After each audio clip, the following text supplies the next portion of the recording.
Chinese യുവതിയായ ഡോങ്ങിന്റെയും ഭർത്താവിന്റെയും ജീവിതം ഇപ്പോൾ ലോകമാധ്യമങ്ങളിൽ ചർച്ചയാവുകയാണ്. വടക്കൻ ചൈനയിലെ ഹാമിയിൽ നിന്ന് ഹെനാൻ പ്രവിശ്യയിലെ ലുവോയാങ്ങിലേക്ക് 1500 മൈൽ ദൂരമാണ് ഇവർ കാൽനടയായി സഞ്ചരിച്ചത്. ഉയർന്ന പർവ്വതനിരകളും ചുട്ടുപൊള്ളുന്ന മരുഭൂമികളും മരവിപ്പിക്കുന്ന തണുപ്പും നിറഞ്ഞ പാതകളിലൂടെയായിരുന്നു ഇവരുടെ സാഹസിക യാത്ര.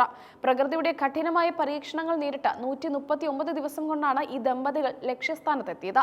യാത്ര പൂർത്തിയാക്കി വീട്ടിലെത്തിയ ഡോങ്ങിന് ചെറിയ രീതിയിലുള്ള അസ്വസ്ഥതകളും ജലദോഷവും അനുഭവപ്പെട്ടു. യാത്രയുടെ തളർച്ചയാകുമെന്ന് കരുതിയെങ്കിലും ബുദ്ധിമുട്ട് വർദ്ധിച്ചതോടെ ആശുപത്രിയിലേക്ക് പോകാൻ തന്നെ തീരുമാനിച്ചു.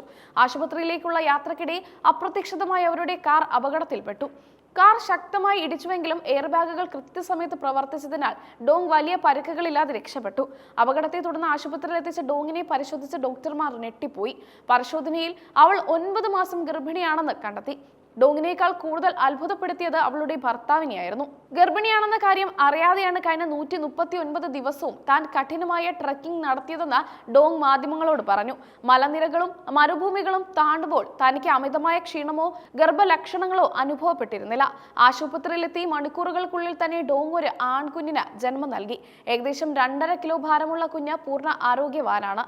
കാർ അപകടത്തിന്റെ ആഘാതം കുഞ്ഞിനെ ബാധിച്ചില്ല എന്നത് മറ്റൊരു വലിയ അത്ഭുതമായി.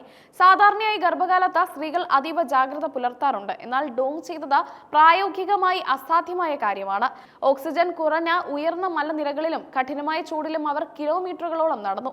വൈദ്യശാസ്ത്ര രംഗത്തുള്ളവരും ഈ സംഭവത്തിൽ അത്ഭുതം പ്രകടിപ്പിക്കുന്നുണ്ട്. ഇത്രയും വലിയ ശാരീരിക അധ്വാനം ഗർഭസ്ഥ ശിശുവിനെ ബാധിക്കാതിരുന്നത് വലിയ ഭാഗ്യമാണെന്ന് ഡോക്ടർമാർ ചൂണ്ടിക്കാട്ടുന്നു. സാധാരണ പ്രസവ ലക്ഷണങ്ങൾ ഒന്നും തന്നെ ഡോങ്ങിന് ഉണ്ടായിരുന്നില്ല. കാർ അപകടം നടന്നപ്പോൾ ഉണ്ടായ ആഘാതമാകാം പ്രസവം പെട്ടെന്നാക്കിയതെന്ന് കരുതപ്പെടുന്നു. എങ്കിലും അമ്മയും കുഞ്ഞും സുരക്ഷിതരാണ്. ഡോങ്ങിന്റെയും ഭർത്താവിന്റെയും ഈ അനുഭവം ഒരു പാഠം കൂടിയാണ്. പലപ്പോഴും സ്വന്തം ശരീരത്തിൽ നടക്കുന്ന മാറ്റങ്ങൾ തിരിച്ചറിയാൻ വൈകുന്നത് അപകടകരമായേക്കാം. എന്നാൽ ഈ കേസിൽ ഭാഗ്യം അവരോടൊപ്പം ഉണ്ടായിരുന്നു. ഒരു മനുഷ്യായുസ്സിൽ സംഭവിക്കുന്ന ഏറ്റവും വലിയ അത്ഭുതം എന്നാണ് ഈ സംഭവത്തെ ഡോങ്ങിന്റെ കുടുംബം വിശേഷിപ്പിച്ചത്. 2400 കിലോമീറ്റർ നടത്തവും കാർ അപകടവും എല്ലാം അതിജീവിച്ച കുഞ്ഞ് പിറന്നത് ഒരു നിയോഗം പോലെയാണ്. യാത്രകളുടെയും ട്രക്കിങ്ങിന്റെയും ഇടയിൽ ഇത്രയും വലിയ ഒരു കാര്യം ശ്രദ്ധിക്കാതെ പോയത് എന്താണെന്ന് പലരും ചോദിക്കുന്നുണ്ട്. മരണത്തെ മുഖാമുഖം കണ്ട കാർ അപകടത്തിൽ നിന്ന് പുത്തൻ ജീവനിലേക്കുള്ള മാറ്റം ഡോങ്ങിന്റെ ജീവിതത്തിലെ മറക്കാനാവാത്ത ഏടായി അവശേഷിക്കും. ആ യാത്ര ഇനി അവരുടെ ഓർമ്മകളിൽ കുഞ്ഞിന്റെ ജനനവുമായി എപ്പോഴും ചേർന്ന് നിൽക്കും. അഭൂതപൂർവമായ ഈ സംഭവം ലുവോയാങ്ങിലെ പ്രാദേശിക ഭരണകൂടവും ശ്രദ്ധിച്ചിട്ടുണ്ട്. അമ്മയ്ക്കും കുഞ്ഞിനും വേണ്ട കൂടുതൽ വൈദ്യസഹായം ഉറപ്പാക്കുമെന്ന് അധികൃതർ അറിയിച്ചു.